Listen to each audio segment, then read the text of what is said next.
देखो, अभी अपन ने जो नेपोलियन का कोड पढ़ा वो कौन सा कोड था, कौन सी ईयर का कोड है वो, समझ रहे हो? मतलब उसने 1804 में ये बातें कही थी जो अपन ने नेपोलियन की पढ़ी थी, 1804 का। मोदी जी बेस्ट है।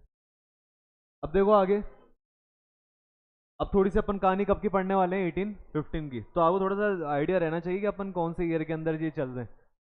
1804 के आसपास ही कहानी हुई, फिर अब कहाँ पे आ गए अपन, 1815 के अंदर। और 1815 के अंदर जो टॉपिक दे रखा है वो क्या दे रखा है आपको, the beginning of nationalism in Europe. अब अपन क्या देखेंगे, यूरोप में जो वो स्टार्टिंग में अपन ने पढ़ी थी ना, चार पांच छह चीजें नेशनलिज्म की फीलिंग लाने के लिए, उसका क्या असर देखने को मिला हमको। क्या कह रहा है, during the mid 18th century there were no nation state in Europe. Europe में कोई भी नेशन स्टेट नहीं था, मतलब मोनार्की थी सिर्फ। ठीक है, कह रहा है इटली हो गया, जर्मनी हो गया, Switzerland were not one nation but were divided into various kingdoms. ये किंगडम्स में बैठे हुए थे, हर जगह का अपना अपना क्या था, राजा था। जैसे इंडिया के बारे में कहते हैं ना, इंडिया का पुराना अगर देखते हो तो आप लगभग 500-600 पार्ट्स में बटा हुआ था इंडिया। हाँ, राजा जो थे इंडिया के अंदर, 7-8 तुम पढ़ते हो हिस्ट्री में क्योंकि बड़े राजा हैं। अगर एक्चुअल में अगर डीप पढ़ो ना तो बहुत सारे राजा जब इंडिया आज़ादी हुआ था ना, इवन जब उससे थोड़ा सा पहले ही क्या बोलते हैं, लगभग 550 ऐसे कुछ राजा थे। हाँ, हाँ। अरे गली वाली वाले नहीं, जैसे गली वाला नहीं है, जैसे बीकानेर है। जैसे अपन एग्जांपल ले रहे हैं, बीकानेर है तो उसका एक राजा है, जोधपुर है उसका एक राजा, जयपुर का एक राजा। तो ऐसे ही राजा थे। हाँ, और कुछ भी करना है उनके एरिया में परमिशन लेनी पड़ेगी। अब जयपुर का अगर राजा है, कुछ भी जयपुर में करना है परमिशन लेनी है, लेकिन जयपुर से अगर तुम जोधपुर जा रहे हो तो जैसे एंट्री करोगे जोधपुर वाला रोक लेगा, राजा कहाँ घुस रहा है, टैक्स दे। फिर टैक्स दो उसको, टैक्स देते मेरे को लगेगा ये जोधपुर तो मेरा एरिया नहीं है, ये तो किसी और का है। फीलिंग ऑफ नेशनलिज्म क्या होगी मेरी, बिल्कुल ही खत्म हो गई। किताब में तो बहुत बहुत पढ़ा था, पर यहाँ तो कुछ ही नहीं है ऐसा। अब वो फीलिंग ऑफ नेशनलिज्म कैसे, कि वो जो करा था ना नेपोलियन ने, गिल्ड्स रिमूव करवा दी। गिल्ड्स का मतलब है जो रोक थी, घूमो फ्री से। जब फ्री होके घूमे तो लोगों को लगा यार ये तो मेरा ही क्या है पूरा नेशन। तो बात वो है, यहाँ पे कह रहा है आगे, central and eastern Europe was under absolute monarchies. Europe जो था उसका ज्यादातर पार्ट जो था वो किसके अंडर में था, मोनार्की के अंडर में था, राजा वगैरह रूल कर रहे थे। Several factors led to the emergence of the idea of nationalism in the latter half of the 18th century. 18th century के कुछ टाइम बाद लेकिन हमको जो ये पढ़ेंगे उसमें हमको देखने को मिला क्या, नेशनलिज्म वाला आइडिया जो है धीरे धीरे क्या हो रहा था, इमर्ज होता चला जा रहा था। Some of these were the rise of the middle class. अब देखो ये क्यों हुआ, कि नेशनलिज्म वाला आइडिया अचानक से यूरोप में आया कैसे, फ्रांस में आया कैसे। ये आया, एक तो rise of the middle class, सबसे मेन चीज। बस ये मिडिल क्लास है, इसकी वजह से हमको आज ये मोनार्क राजा नहीं है और बाकी सारी चीजें हैं। अब तुम देखो मिडिल क्लास के पास तो इतनी कम पावर होती है, सारी पावर तो किसके पास होती है, मिडिल क्लास से ऊपर हायर क्लास के पास। इनके पास इतनी क्या पावर है। लेकिन होता क्या है, अपन देखते हैं, जैसे एक ट्रायंगल, ये ट्रायंगल की बात करते हैं, ठीक है।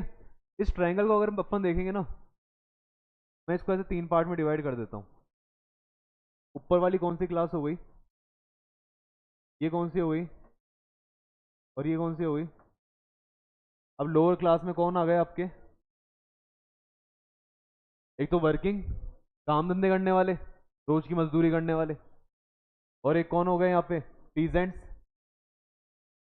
पीजेंट्स कौन हो गए आपके, किसान।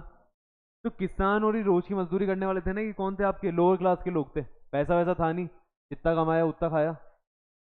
रोज कुआं खोदूंगा और रोज पानी पीऊंगा, जिस दिन नहीं खोदूंगा उस दिन नहीं पी पाऊंगा, सोऊंगा भूखे पेट। वो वाले लोग हैं नीचे वाले सारे, ठीक है। तो पानी पियेंगे पेट तो भरेगा ही ना। ऊपर ही ऊपर देखो कौन सा दे रखा है यहाँ पे, हायर क्लास। अब हायर क्लास जो थी वो कौन थे, राजा थे, राजा के जानकार, जमींदार, गवर्नर, लैंडलॉर्ड्स, बड़े बड़े पैसे वाले लोग।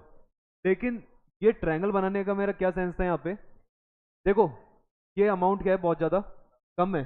मतलब हायर क्लास के जो लोग थे उनका अमाउंट क्या था, कम था, उनका नंबर कम था। हायर क्लास में कभी आपको ज़्यादा लोग नहीं मिलेंगे। अगर आज इंडिया में अपन बात करें कि पैसे वाले लोग कितने हैं इंडिया में, 1%। पूरे इंडिया में सिर्फ 1% लोग ही जो पैसे वाले हैं। एक्चुअल में जो कहते हैं ना कि हमारे पास खूब पैसा है, बताओ कितना चाहिए, वो वाले लोग 1% ही है। बाकी उसकी जो 1% की जो 99% है ना, वो सब रोने वाले हैं कि हम पे कहाँ है पैसा, हम पे नहीं है।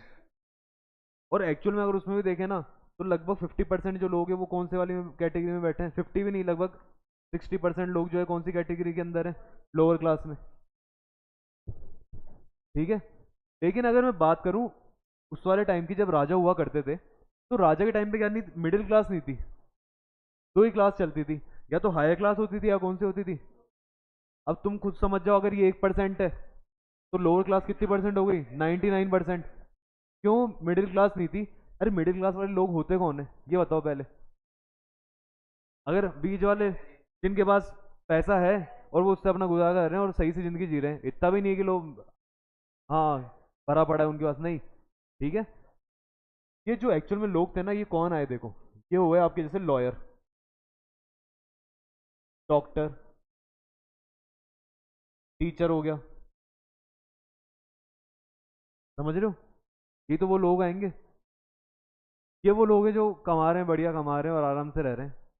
मिडिल क्लास सरकारी नौकरी वाले हो गए, जो नौकरियां कर रहे हैं, पढ़ लिख रहे हैं, सॉफ्टवेयर इंजीनियर इंजीनियर वगैरह बन रहे हैं, ये इंजीनियर है वो इंजीनियर है, एमबीए कर रहे हैं, ये धंधा वो धंधा, ये कमा रहे हैं अच्छे से, और क्या बन गए सारे, कौन सी क्लास में आ गए, आपके मिडिल क्लास के अंदर आ गए। उस समय भी ऐसी मिडिल क्लास आने लगी, लेकिन उस समय की मिडिल क्लास में कौन आ रहे थे, लॉयर, डॉक्टर, टीचर, इस तरह के लोग, इंजीनियर हो गए। इनमें सब में क्या सेम चीज थी, एजुकेशन। ये सारे लोग क्या थे, एजुकेटेड थे, पढ़े लिखे थे। अब पढ़ा लिखा अगर ये, तो ये पढ़े लिखे लोग थे, ये धीरे धीरे उस समय राइज कर रहे थे, मतलब धीरे धीरे सोसाइटी में पढ़े लिखे लोग आना चालू हो रहे थे। जैसे मान लो कोई किसान विसान के बच्चे ने पढ़ाई कर ली थोड़ी बहुत, तो वो एजुकेटेड हो गया। अब वो थोड़ा सा कुछ इन कोई प्रोफेशन अपना लिया, उसने टीचर का काम करने लग गया वो। ठीक है, उसने पढ़ाया, हाँ, उसने गरीब बच्चों को पढ़ाया, उसमें से कोई लॉयर बन गया, कोई डॉक्टर बन गया। धीरे धीरे कैसी क्लास राइज करने कर रही थी, मिडिल क्लास। लेकिन मिडिल क्लास की क्या खासियत थी कि वो कैसी क्लास थी, एजुकेटेड क्लास थी, पढ़ी लिखी थी। वो पढ़े लिखे आदमी का क्या होता है, वो दिमाग लगाता है हर चीज में कि ये क्यों हो रहा है, क्यों राजा ही राज कर सकता है, राजा को ही क्यों मजे इतने मिल रहे हैं, है ना, जमींदार क्यों है इतना, जिनकी इतनी जमीन है, जमीन तो सबकी होनी चाहिए, इसको क्यों मिला हुआ है। भाई ये आदमी अगर इसके पिताजी के पास जमीन थी तो इसकी भी होनी चाहिए, ये कौन कह दिया, खरीदी तो किसने थी। अगर आज मान लो अपन जैसे पढ़े लिखे हैं, कोई दिमाग लगा ही लेना, यार ये जमीन तो इसके पिताजी ने खरीदी थी, इसकी कैसे हो गई। सही बात है ये भी, है ना। अगर ऐसा होए तो समझो ना, आप सब सब लोगों के पास क्या आने लग जाए, धीरे धीरे सबके पास जमीन हो जाए इक्वल। लेकिन होता क्या, अगर किसी के पिताजी ने खरीद ली, दादाजी ने खरीद ली, तो वो बस उसी बच्चों के अंडर में चल रही है। लेकिन दिमाग लगाते हैं ये एजुकेशन वाले, कैसे, ये सोचने लगे कि क्यों इक्वलिटी नहीं है, सब लोग समान क्यों नहीं है, क्यों फ्रेटर्निटी नहीं है, भाईचारा क्यों नहीं है हम लोगों में, क्यों लिबर्टी नहीं है, आज़ादी नहीं है। ये सारे जो थॉट्स है ना, ये किसके अंदर आने लगे, एजुकेशन वाले लोगों के अंदर आने लगे, पढ़े लिखे लोगों में आने लगे। इसलिए जैसे अपन कहते हैं, जैसे मिडिल क्लास राइज करने लगती है, हमें क्या देखने मिलते हैं, थोड़े से यहाँ पे चेंजेस देखने को मिले। कहाँ पे चेंजेस देखने को मिले हमको, यूरोप के अंदर। ठीक है, आया समझ में मिडिल क्लास का, rise of the new middle class. देखो इसमें क्या कह रहा है, the aristocratic class in Europe was a dominant class. Aristocratic class कौन सी होती है, ये हायर क्लास।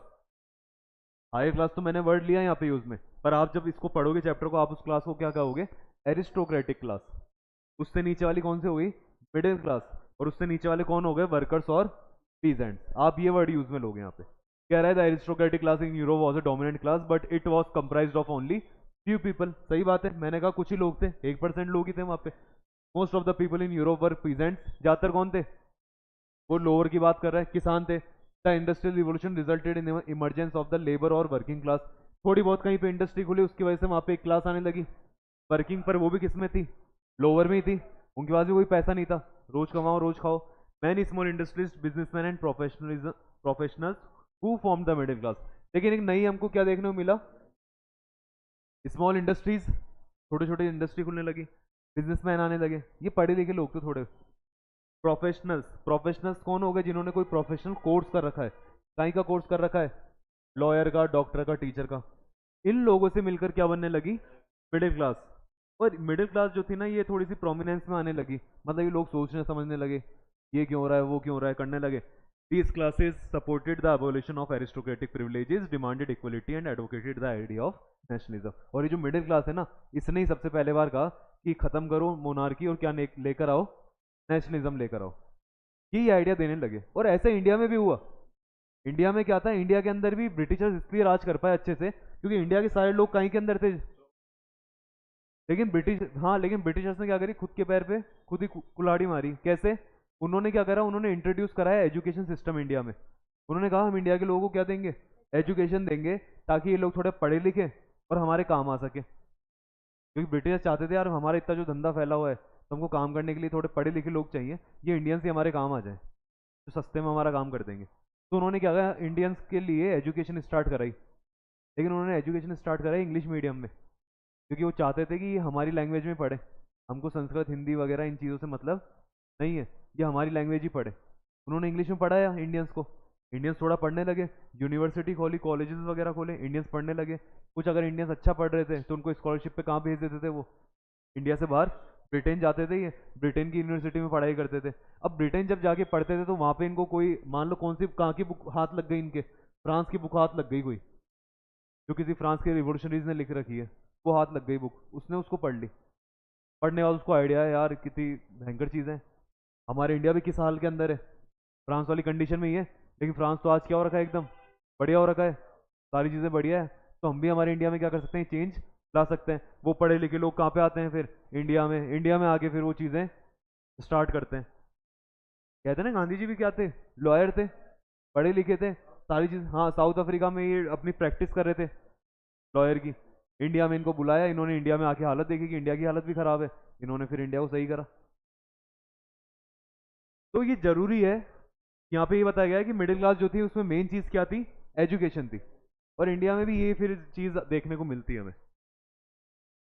आगे स्टार्ट करते हैं। आगे देखो जैसे कह रहा है, मिडिल क्लास थी एक कारण नेशनलिज्म आने का। सेकंड कारण कौन था, लिबरलिज्म। कौन था, क्या कह रहा हूँ, हमारे यहाँ पे वो फ्रांस के अंदर जो नेशनलिज्म था, उस नेशनलिज्म के लिए तीन कारण थे। तीन में से पहला तो क्या बताया आपको, अभी rise of new middle class, नई मिडिल क्लास आई। सेकंड क्या दे रखा है, अब लिबरलिज्म का मतलब मैंने क्या बताया था, लिबरल का मतलब क्या बताया था, लिबर्टी का मतलब क्या बताया था, आज़ादी। और लिबरलिज्म का मतलब होता है आपकी आज़ाद सोच, जिससे आप आज़ादी चाहते हो। मतलब आप आज़ादी भी चाहते हो और आपकी सोच भी क्या एकदम खुली है, आप खुले विचार वाले हो, आओ किसी से भी कोई दिक्कत नहीं होती, खुले विचार के हो। कोई कोई नई चीज़ करना चाहते हो आप करने देते हो, क्योंकि आप कैसे हो, लिबरल हो। आप कैसे हो, खुले विचार वाले लिबरल हो। कह रहा है the middle class stood for liberalism, liberalism in politic terms stood for, liberalism का मतलब क्या होता है, इक्वलिटी, इक्वलिटी फ्रीडम, ठीक है, आज़ादी है। Formation and working of government by consent, और आपको जो गवर्नमेंट बनानी है वो कैसी बनानी है, कंसेंट पे बनानी है। कंसेंट का मतलब हमारे से पूछ के, मतलब डेमोक्रेसी की बात कर रहे हैं यहाँ पे ये। इन द इकोनॉमिक फील्ड, देखो लिबरलिज्म मतलब आपके खुले विचार होना चाहिए। अब खुले विचार आपके, जैसे पॉलिटिक की बात करें, पॉलिटी में कैसे खुले विचार होने चाहिए कि भाई जो गवर्नमेंट है वो किसकी सोच की होनी चाहिए, हमारी सोच की। फिर मैं कहूँ इकोनॉमी में बताओ, इकोनॉमी के अंदर लिबरलिज्म का मतलब क्या होगा। अब इकोनॉमी की बात करें तो इकोनॉमी के अंदर लिबरलिज्म का मतलब कैसे, कि इकोनॉमी के अंदर भी आपकी सोच कैसे होनी चाहिए, खुले विचार की। इकोनॉमी मतलब आप जब पैसा कमाते हो, धंधा कर रहे हो ना, धंधे में भी आपके विचार क्या होने चाहिए, खुले। कैसे, liberalism advocated the freedom of market, आपका मार्केट बिल्कुल क्या होना चाहिए, फ्रीडम वाला होना चाहिए, जहाँ पे हर कोई आके व्यापार कर सके। And abolition of unjust duties, और जो ये आप फालतू फालतू के टैक्स लगा रहे हो ना, ये फालतू के टैक्स मत लगाओ। ये on the movement of goods from one territory to another, ये जो एक जगह से दूसरी जगह जो सामान जा रहा है, आप इन पे ज़्यादा टैक्स वैक्स मत लगाओ, ताकि सामान इजीली एक्सचेंज हो सके और व्यापार बढ़ सके। This lead to the beginning of the economic nationalism in Europe. अब राजाओं को ये चीज़ अच्छी लगने लगी, ये सबको अच्छी लगने लगी कि इकोनॉमी के अंदर क्या होना चाहिए, लिबरलिज्म होना चाहिए। मतलब ये टेरिटरी से सामान इधर उधर हो रहा है ना, उस पर ज़्यादा फोकस करो और उस पर ज़्यादा ड्यूटीज टैक्सेस वगैरह मत लगाओ। क्यों मत लगाओ, अगर आप, उनको भी समझ में आ रहा था अगर टैक्स नहीं लगाएंगे ना तो बिजनेसमैन क्या करने लगेंगे, ज़्यादा पैसा कमाने लगेंगे, और ज़्यादा पैसा कमाएंगे तो टैक्स भी ज़्यादा देंगे। तो लग रहा था राजा को और या सब लोगों को, यार ये बात तो सही है, क्या होना चाहिए हमारे यहाँ पे, इकोनॉमिक लिबरलिज्म होना चाहिए। इसलिए सबने ये अपनाया और हमने देखा this lead to the beginning of economic nationalism in Europe. और यूरोप में क्या चालू हो जाता है इसकी वजह से, इकोनॉमिक लिबरलिज्म। इकोनॉमिक ग्रोथ हुई ना, इकोनॉमिक ग्रो हुई तभी तो राजाओं को अच्छा लगने लगा ये इकोनॉमिक लिबरलिज्म, क्योंकि उनके पास टैक्स ज़्यादा आने लगा, इंपोर्ट एक्सपोर्ट ज़्यादा होने लगा, पैसा ज़्यादा मिलने लगा राजाओं को। तो राजाओं को अच्छा लगा कि इकोनॉमिक लिबरलिज्म आया हमारे यहाँ पे। कह रहा है the new commercial class argued for the creation of A unified economic territory allowing the unhindered movement of. अब जो क्या हुआ, फिर बिजनेसमैन आने लगे, धंधा कर रहे हैं, बिजनेसमैन आ रहे हैं। अब क्या हो, दूसरे लोगों को पता लग रहा है यार बिजनेसमैन बन जाता हूँ, क्योंकि क्या है उसके अंदर खूब पैसा है, मजे से धंधा कर रहे हैं लोग, बिजनेसमैन बन गया। तो पहले जैसे 10-15 बिजनेसमैन थे, अब क्या हो गए, वो 100-150 हो गए, फिर 1000-1500 हो गए, बिजनेसमैन बढ़ते चले जा रहे हैं। बिजनेसमैन बढ़ने लगे तो उन्होंने सबने डिमांड करी कि हमें कैसी क्या चीज़ प्रोवाइड करा दो, यूनिफाइड इकोनॉमिक टेरिटरी। मतलब इन्होंने कहा कि पूरे यूरोप में कितने ही देश हो, पूरे यूरोप में कितने ही देश हो, हमें उससे मतलब नहीं है। तुम जैसे मान लो अलग अलग देश हैं सारे, ठीक है, उठाओ ना उसको जल्दी, और नीचे रख दो बस। क्या इसके अंदर कि यूरोप में मान लो अलग अलग देश है, लेकिन इन्होंने कहा बिजनेसमैन ने कि हमें देशों से मतलब नहीं है, आप तो क्या करो, इस पूरे यूरोप को है ना, अगर मैं यहाँ से यहाँ पे कोई व्यापार कर रहा हूँ, कुछ भी कर रहा हूँ ना, तो मुझे ज़्यादा रुकावटें नहीं आनी चाहिए। इकोनॉमी में लिबरलिज्म ला दो आप तो मेरे, allowing the unhindered movement of goods, सामान इधर उधर आराम से जा सके, लोग आराम से जा सके, एंड कैपिटल, और जो सामान है ये पैसा वगैरह जो है, ये चीज़ें भी क्या हो सके, आसानी से मूव हो सके। Later several measures were introduce, some of these were. अब लगा कि यार नहीं यार, ये बात तो सही कह रहे हैं बिजनेसमैन, इनके लिए कुछ अच्छा करना चाहिए हमें। तो हुआ क्या, इन सब बिजनेसमैन ने मिलकर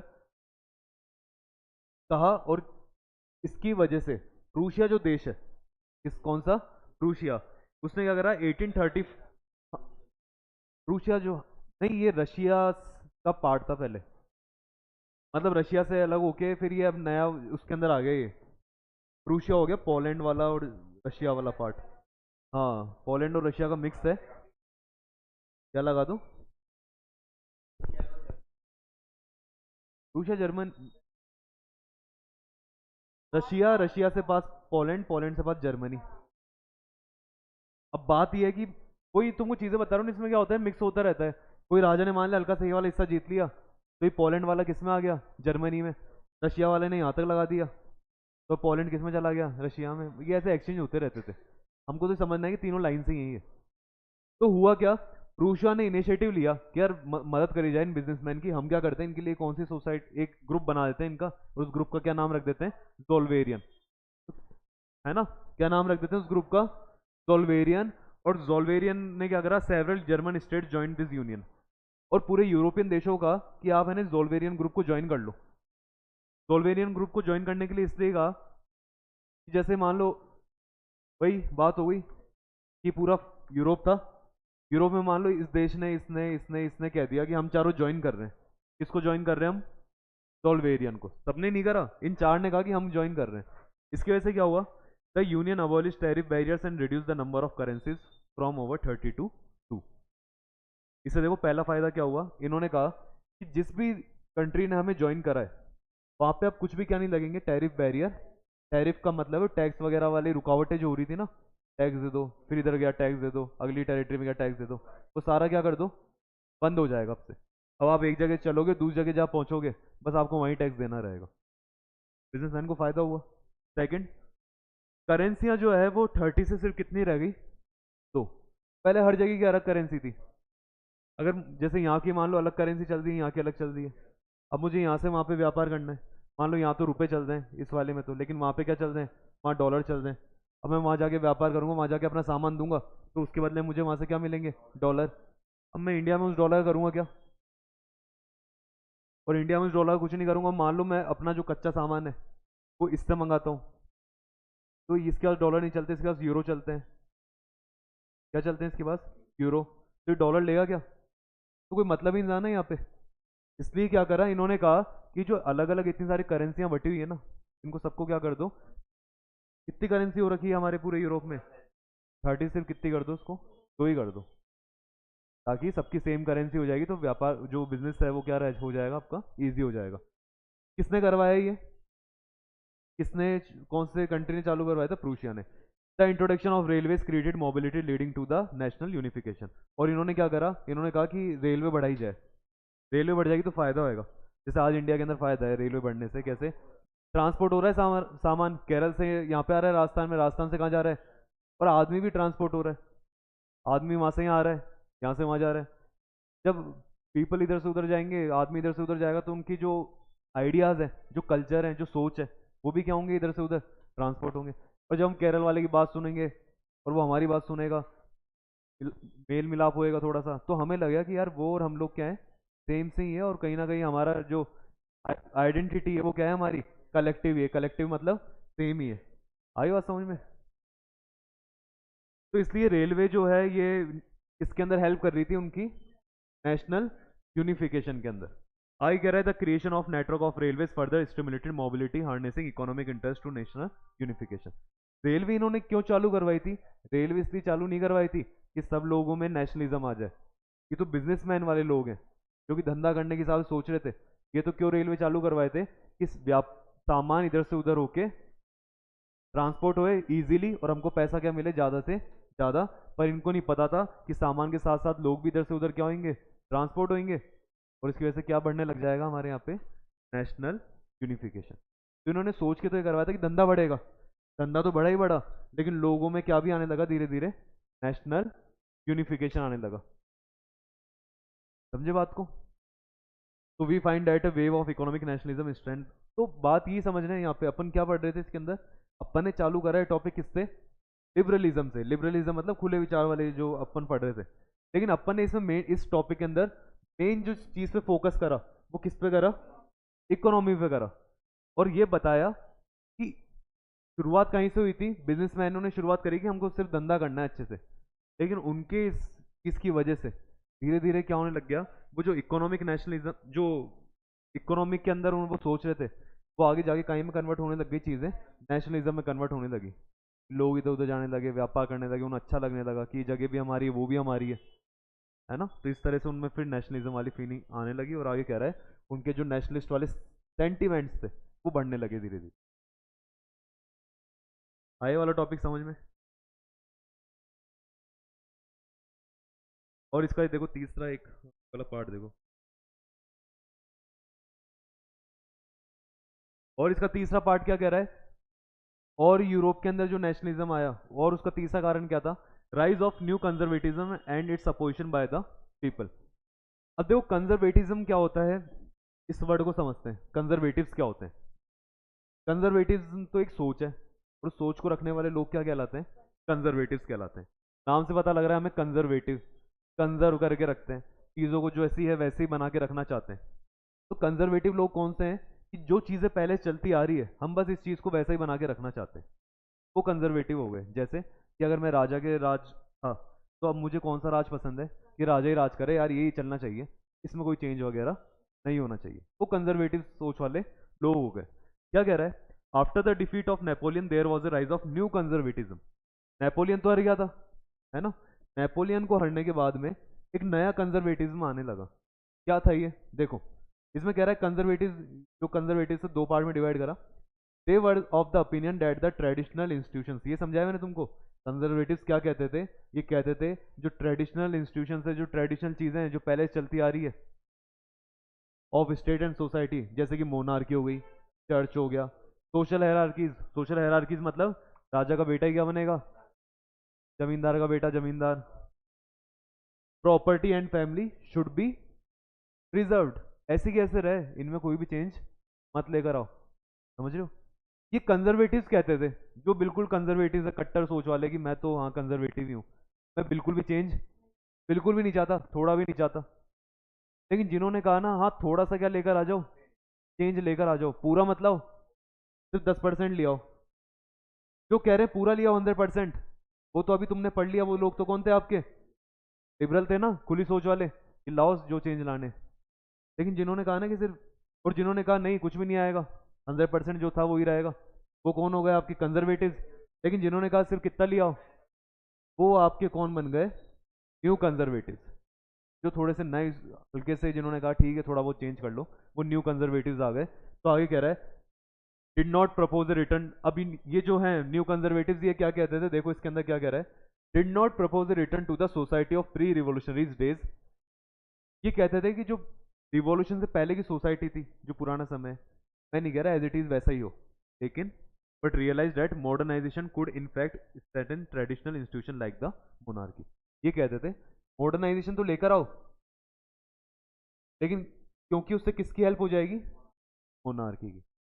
मॉडर्न बन जाओ लेकिन मोनार्की की हेल्प हो जाएगी। तो क्या मोनार्की को हटाने की बात कर रहे हैं क्या, ये तो कह रहे हैं मोनार्की की मदद हो जाएगी। अब लेकिन किसकी बात भी कर रहे हैं, मॉडर्नाइजेशन भी लेकर आओ, मॉडर्न भी बनो, चेंज भी लेकर आओ थोड़ा सा। तो ये वो 10% वाले ही हैं, ये 10% चेंज चाह रहे हैं। तो अपन क्या है यहाँ पे कितने तरह के लोग देख रहे हैं, 3 तरह के। और हाँ, वैसे देखा तो अपन ने एक तो पहले ये वाले 3 तरह के लोग देखे थे।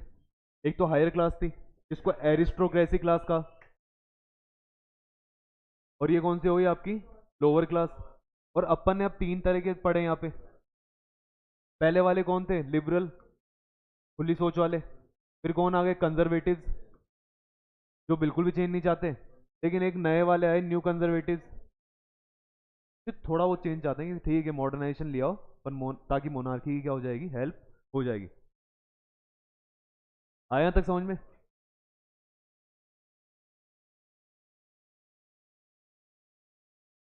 देखो ये टॉपिक तो आ जाएगा समझ में। अपन ने नेपोलियन का कोड कौन सा ईयर का पढ़ा था, 1804 में उसने कोड बनाया। कोड बनाने के बाद में उसने क्या करा, वो कोड अप्लाई कर रहा था, अपनी सेना को फैला रहा था, ये कहानी चल रही थी। अब वो जब एक ऐसे मान लो आप एक फ्रांस में थे, लेकिन फ्रांस से आप दूसरे में चले गए, किसी दूसरे देश में। नेपोलियन गया वहां जाके लड़ा, हटा दिया वहां के राजा को। तो इससे आसपास के राजा तो क्या हो जाएंगे, थोड़ा सा गुस्सा हो जाएंगे ना, कि भाई ये था, तू फ्रांस में था, फ्रांस के आसपास धीरे धीरे कंट्रोल कर रहा है, पर अब यहाँ के राजाओं को तो डर लग रहा है कि धीरे धीरे कहाँ भी आ जाएगा, ये हमारे एरिया में भी आ जाएगा, इसको यहाँ ही क्या कर दो, रोको, खत्म करो। ऐसा डर लगा ब्रिटेन को, रशिया को, प्रूशिया को और ऑस्ट्रिया को। इन 4 देशों को डर लगा कि अगर नेपोलियन को नहीं रोका गया तो ये हमारे यहाँ भी आके और हमको क्या कर देगा, खत्म कर देगा, और हमारी मोनार्की खत्म करके खुद वहां पे क्या करेगा, राज करेगा। क्वेश्चन आता है कि नेपोलियन को किस किस देशों ने हराया था मिलकर, ब्रिटेन, रशिया, प्रूशिया और ऑस्ट्रिया, ये नाम याद रखना, ठीक है। तो इन्होंने क्या करा, इन्होंने ये सब मिले और मिलकर इन्होंने किसको हरा दिया, नेपोलियन को हरा दिया, उसको मार दिया। नेपोलियन की कहानी खत्म।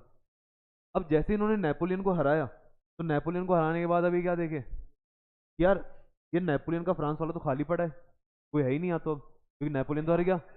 अब क्या करें इसका, समझ रहे हो। पहले तो नेपोलियन राज कर रहा था, पर आपने उसको तो मार दिया, अब खाली पड़ा है ये रीजन, इसको कौन संभालेगा। अब ये सारे क्या करें, ये सोचे कि अब क्या करें, चलो एक मीटिंग कर लेते हैं और वहां बैठ के क्या कर लेंगे, चारों डिसाइड कर लेंगे। इन्होंने जो मीटिंग करी वो जिस जगह पे करी उस जगह का नाम क्या था, वियना। कांग्रेस का मतलब होता है मीटिंग, कांग्रेस ऑफ वियना मतलब वियना की मीटिंग। कब हुई वो, 1815 में, नेपोलियन को हराने के बाद में। नेपोलियन को हराने के बाद में इन्होंने, और कौन किस किस ने करी मीटिंग, ब्रिटेन, रशिया, प्रूशिया और ऑस्ट्रिया, चारों देशों ने एक साथ बैठे ही है। Participated drop settlement for Europe, और ये इसलिए बैठे, अब हम क्या करेंगे, यूरोप को अपने हिसाब से क्या करेंगे, सेटल करेंगे। ये जो नेपोलियन खुद के हिसाब से कर रहा था ना, उसको तो खत्म करो और हम हमारे हिसाब से करेंगे। कैसे, और देखो इधर अगर इसके अंदर क्वेश्चन आ जाए, जैसे मान लो मैं तुमसे ही पूछ लूं, ये ब्रिटेन, रशिया, प्रूशिया और ऑस्ट्रिया, ये राजाओं वाले देश है, डेमोक्रेसी वाले देश है। ब्रिटेन, रशिया, प्रूशिया और ऑस्ट्रिया, क्योंकि मैंने तुम्हें बताया यहाँ पे कि जो नेपोलियन बढ़ता चला जा रहा था, उससे ज्यादा डर किसको लग रहा था, राजाओं को, कि भाई ये हमारे हिस्से में भी, हमारे वाले पार्ट में भी आके हमको भी हरा देगा। ठीक है, तो ध्यान रखना ये सारे जो थे, ये चारों मोनार्की थी। तो ये मोनार्की सारी बैठी। अब मोनार्की बैठी तो इन्होंने क्या करा था, Congress was hosted by the Austrian chancellor. अब भाई जैसे मान लो चारों बैठ गए, पर एक आदमी तो होगा ना जो बात करेगा, होस्ट करेगा, कि भाई चलो बोलो, तू बोल, अब तू बोल। तो ऐसा होस्ट करने का काम किसको पकड़ा दिया, एक आदमी को पकड़ा दिया, इसका नाम क्या था, ड्यूक मैटरनिक। क्या नाम था उसका, ड्यूक मैटरनिक। मॉनिटर बना दिया कि भाई तू मॉनिटर है और अब इनको देख ले क्या करना है। सम रिजल्ट्स ऑफ द कांग्रेस वेनावर, सबने डिस्कशन करी, हुई इनकी माथा बच्ची, लेकिन लास्ट में इन्होंने क्या करे, जो चीज निकाली उसको देखते हैं। इन्होंने यहाँ पे जो बात कही वो क्या थी, देखो इन्होंने कहा monarchy was restored in France. France में दोबारा से क्या अप्लाई कर दो, आगे अब समझ में क्यों मोनार्की कह रहे हैं, क्योंकि वो खुद चारों देश क्या है, मोनार्की तो है। और मैंने फ्रांस में बताया था कि नेपोलियन जो आया था वो तो हटा दिया था, वो खुद वहां पे उसकी तरह राज करने लग गया था डिक्टेटर बन के। डिक्टेटर का मतलब तानाशाह बन के। अब उसको देखो मारा, उसको हटाया वहां से, और दोबारा फ्रांस में क्या आ गई फिर से, monarchy. And strengthen in Prussia, और मोनार्की को मजबूत बना दो कहाँ कहाँ पे, प्रूशिया में। जैसे प्रूशिया का राजा जो है थोड़ा सा बैठ नहीं पा रहा, उससे उसको डर लग रहा है, उसको थोड़ी सी सेना वगैरह प्रोवाइड करा के उस राजा को क्या दे दो, मजबूती दो, क्योंकि हम नहीं चाहते कहीं पे मोनार्की क्या हो जाए, खत्म हुए, है ना। बेल्जियम के अंदर, ऑस्ट्रिया के अंदर autocratic governments were set up in these countries. कैसी गवर्नमेंट सेटअप करो, डेमोक्रेटिक नहीं, डेमोक्रेटिक का उल्टा है ऑटोक्रेटिक। डेमोक्रेटिक लोगों से चलने वाली, ऑटोक्रेटिक एक आदमी से चलने वाली। समझे बात को। ऑटोक्रेटिक गवर्नमेंट सेटअप करो, ए सीरीज ऑफ स्टेट्स और setup on the boundaries of France. और देखो दिमाग क्या लगाया, कि जैसे ये मान लो पूरा यूरोप था, ये फ्रांस था, और इसने जो नेपोलियन है उसने इतना बड़ा कर दिया था फ्रांस को, फैला फैला के, लड़ लड़ के। तो उन्होंने क्या करा, जो पुराना फ्रांस था ना उसकी चारों तरफ है ना बाउंड्री सेटअप कर दी, और कह दिया अब यही फ्रांस है। बाउंड्री सेटअप क्यों करी, ताकि ऐसा नहीं लगे कि फ्रांस ही बड़ा वाला है, दोबारा से आप उसी फ्रांस पे लौट जाओ जो नेपोलियन से पहले था। ठीक है, इसलिए उन्होंने क्या करा, series of states were set up on the boundaries of France to prevent French expansion in future, ताकि फ्यूचर में फ्रांस दोबारा से खुद को फैलाने की कोशिश ना करे। Conservative regime set up in 1815 were autocratic.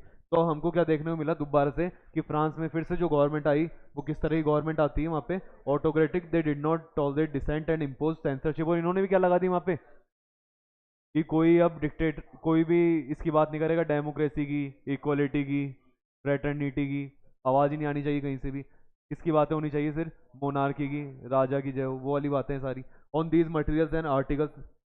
और ये सेंसरशिप लगाते किस पे थे, मैंने तुम्हें बताया, न्यूज़पेपर। कोई गलत नहीं छापेगा, बुक में कोई गलत मत लिख देना, कोई गाने वाने मत बना देना हम पे गलत, ठीक है, सॉन्ग्स वगैरह मत लिख देना। तो ये सारी चीज़ें देखने को मिली सेंसरशिप के अंदर। These conservative ideas gave right to liberal nationalists and revolutionaries। अब क्या होता है जब आप किसी को ऐसे इतनी सेंसरशिप लगा के दबाने की कोशिश करते हैं, ठीक है, तो लोगों को जब कोई दबाने की कोशिश करता है तब लोगों को क्या आता है, ज़्यादा गुस्सा आता है कि हमको दबा रहे क्यों है। तो जब सेंसरशिप लगी तो लोगों में आया गुस्सा, और लोगों में जब गुस्सा आया तो वहाँ पे किसका राइज होने लगा, रिवॉल्यूशनरी। फिर क्रांतिकारी लोग आ जाते हैं, बम फोड़ना, लड़ाई करना, ये करना, वो करना, दंगे करना। ये सारे काम कौन करना चालू कर देते हैं, रिवॉल्यूशनरीज। कह रहे हैं liberals were oppose to monarchial government, they advocated liberty. Liberals को बिल्कुल पसंद नहीं आ रही थी मोनार्कियल गवर्नमेंट, कहाँ से आएगी लिबरल्स को तो। दे एडवोकेटेड लिबर्टी। उन्होंने किसकी बात करने लगे, वो फ्रीडम की बात करने लगे, कि लिबर्टी दो, फ्रीडम दो, कैसा नेशन स्टेट क्रिएट करो, नेशनलिज्म वाला, है ना, कलेक्टिव आइडेंटिटी वाला। After 1850 many liberal nationalist went underground and establish several secret societies. अब क्रांतिकारियों को समझ में आ चुका था कि भाई सामने रह के लड़ाई करेंगे तो ये राजा को खत्म कर देंगे, क्योंकि राजा का राज है। हमें क्या करना पड़ेगा, अंडरग्राउंड होना पड़ेगा, लोगों को इकट्ठा करना पड़ेगा, और फिर एक साथ इन पे क्या करना पड़ेगा, हमला करना पड़ेगा, फिर राजा पे हमला करेंगे हम। इसलिए बहुत सारे जो ये थे ना, ये नेशनलिस्ट वगैरह, रिवोल्यूशनरी वगैरह, ये सब अंडरग्राउंड हो गए। और अंडरग्राउंड होने के बाद में ये, जैसे एक का नाम दे भी रखा है यहाँ पे, किसका नाम दे रखा है, गुज़ैफ मज़ीनी का, जोसेफ।